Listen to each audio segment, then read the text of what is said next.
by the body corporate on Sunday night, and we set up specialist nurses on site yesterday with pop-up testing set up there from about 9 a.m. yesterday and still in place today. And yesterday we had over 200 people tested at that particular pop-up centre. We've started to get those results this morning, and I can confirm that we have been notified of 2 further positive cases inside that building amongst people that we have identified as primary close contacts through those testing actions yesterday. On that basis, and under further investigations that the public health team have undertaken, we are formalising the decision to expand the number of primary close contacts linked to that complex. Jerome will talk about those in more detail shortly.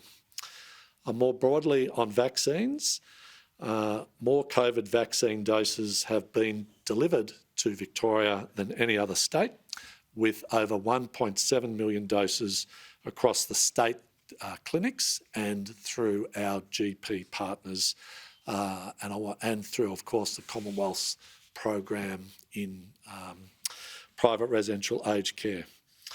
Over the past week, the state system has administered 92,000 doses of Pfizer and nearly 35,000 doses of AstraZeneca. That's close to 130,000 doses in that period of time.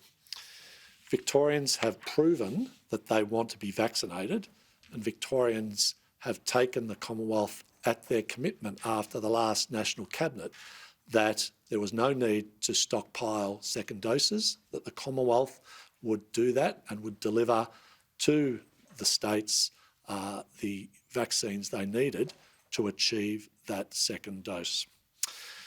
We have done all we can to meet that demand within the supply constraints that the Commonwealth's vaccine rollout has placed on the states, and that includes opening quite a large number. My advice is more than any other jurisdiction, the number of sites to make sure that all the vaccines that we can get our hands on get out as quickly as possible into the arms of Victorians.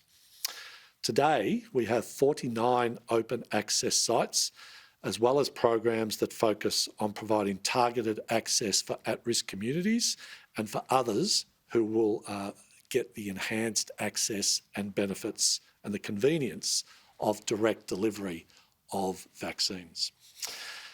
The Commonwealth reports utilisation rates every week, and we are sitting in today's figures by the Commonwealth at 91% utilisation, the second highest behind Tasmania at 93%. This week, around 50,000 people have already booked their first dose of Pfizer, and I can confirm that all of those bookings will proceed. We are reserving bookings for a similar number of people for their second doses, and so far 25,000 of those second doses are booked in, and of course they will proceed.